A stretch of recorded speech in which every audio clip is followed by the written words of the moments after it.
حضرات عالمی شہرت یافتہ قاری اور جناب سید حیدر جلو خان صاحب کی دلنشین آواز میں آپ تلاوت کلام ربانی کو سن رہے تھے اور محسوس ہو رہے تھے۔ آئیے حضرات اس سلسلے کو آگے بڑھائیں۔ ہمارے منہ سے آصف الدولہ کے لیے اور ان کے خانوادے کے لیے ہزاروں دعائیں نکلتی ہیں، کیونکہ آپ جانتے ہیں کہ لکھنؤ کے نوابین نے کتنی خدمت کی ہے اور کتنی خدمت کرتے رہے ہیں اور کس طرح سے چڑھاوے چڑھاتے رہے ہیں۔ یہاں کی بیگمات وہاں جا کے اپنے زیورات نچھاور کیا کرتی تھیں۔ مولا کائنات کے حرم میں جو بڑے بڑے جھومر لٹک رہے تھے وہ یہاں کی بیگمات کے لٹکائے ہوئے تھے، اور اس کے علاوہ دروازوں کے اوپر سونے اور چاندی کی تمام چادریں یہاں کی بیگمات نے، نوابین کی بیگمات نے اور نوابین نے چڑھوائی تھی۔ آج بھی نہر آصفی اس کی شاہد ہے۔ پوری دنیا جانتی ہے، سمجھتی ہے کہ کتنی عقیدت ہے اس شہر کے لوگوں کو کربلا معلیٰ سے، کتنی عقیدت ہے اس شہر کے لوگوں کو نجف اشرف سے، کتنی عقیدت ہے اس شہر کے لوگوں کو معصومین سے۔ اور سب سے بڑی خاصیت یہ ہے اس شہر کی، جو پوری دنیا میں کسی اور شہر میں نظر نہیں آتی، کہ یہ واحد ایک ایسا شہر ہے کہ جہاں ہر معصوم کے روضے کی شبیہ اسی کی شکل میں موجود ہے، اسی انداز سے موجود ہے۔ اور یہ لکھنؤ کا کمال ہے کہ یہاں بہت ہی کم وقت میں علماء کرام نے وہ خدمت انجام دی کہ نجف اور قم کے علماء کرام اس کی طرف، نجف اور قم کے علماء کرام کی توجہ کا مرکز بن گیا۔ میں آپ کے سامنے عرض کروں کہ دریائے گومتی کے حسین ساحل پر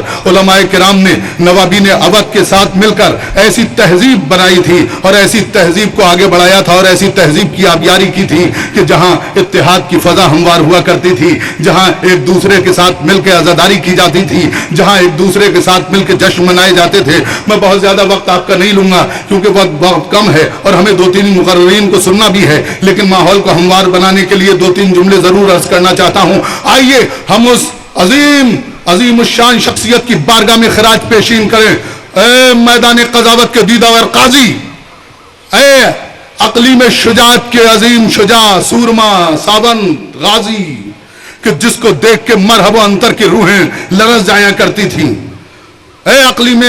مکرمت کے سلطان السلاطین، اے کشور فضائل کے شہنشاہ، ہمارا خراج قبول کر۔ ہم گنہگار یہاں تیری بارگاہ میں خراج پیش کرنے کے لیے آئے ہیں، لیکن ہم جب پوری دنیا کے اوپر نظر ڈالتے ہیں اور اس کے بعد عراق کی سرزمین پر قدم رکھتے ہیں، وہاں جا کے حاضری دیتے ہیں اور اس سرخ پرچم کو دیکھتے ہیں تو ہماری آنکھوں میں آنسو آ جاتے ہیں۔ کب وہ سرخ پرچم امام عصر کے ہاتھوں میں ہوگا اور اس کے بعد پوری دنیا میں گنہگاروں سے اور ان ظالموں سے انتقام لیا جائے گا جنہوں نے کربلا کی زمین کو سرخ کیا تھا۔ ہم اس موقع کے انتظار میں ہیں کہ امام عصر کا ظہور جلد سے جلد ہو۔ آج ہم دنیا کے حالات پر جب نظر ڈالتے ہیں تو عجیب و غریب حالت ہے۔ ایک طرف جہاں ریشمی لباسوں کا مظاہرہ ہوتا ہے، جہاں بڑے بڑے گھروں کا مظاہرہ ہوتا ہے، جہاں دولت اور ڈالروں کا مظاہرہ ہوتا ہے، وہیں دوسری طرف کچھ لوگ ایسے بھی ہیں جو آج بھی بھوک سے تڑپ رہے ہیں، جو آج بھی پیاس سے تڑپ رہے ہیں، جن کے پاس رہنے کے لیے گھر نہیں ہے، جن کے پاس کھانے کے لیے کھانا نہیں ہے۔ اور جب صبح سے شام تک ایک مزدور مزدوری کرنے کے بعد شام کو اپنے گھر پر جا کے آرام سے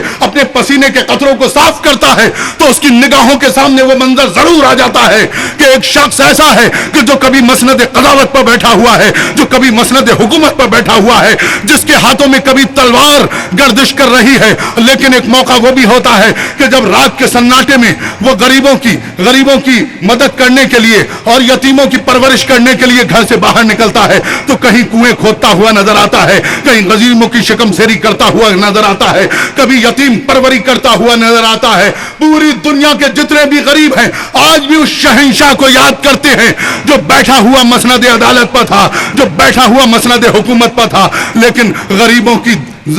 کی مدد کے لیے ہر وقت موجود رہا کرتا تھا۔ اسی لیے کسی شاعر نے کہا تھا کہ غم حیات کے مارے ہوئے کہاں جائیں، یہ حادثات کے مارے ہوئے کہاں جائیں، خود اپنی ذات کے مارے ہوئے کہاں جائیں، ہے بند منم و غوث و ولی کا دروازہ، حیات ڈھونڈ رہی ہے علی کا دروازہ، حیات ڈھونڈ رہی ہے علی کا دروازہ۔ آج پوری دنیا انسانیت کو اگر کسی شخصیت کی جستجو ہے تو علی کی جستجو، اکریم مکرمت کے سلطان کی جستجو ہے، کشور فضائل کے شہنشاہ کی جستجو ہے، اور ہم سب ان کے وارث کے انتظار میں یہاں بیٹھے ہوئے ہیں۔ یہ جشن ہو رہا ہے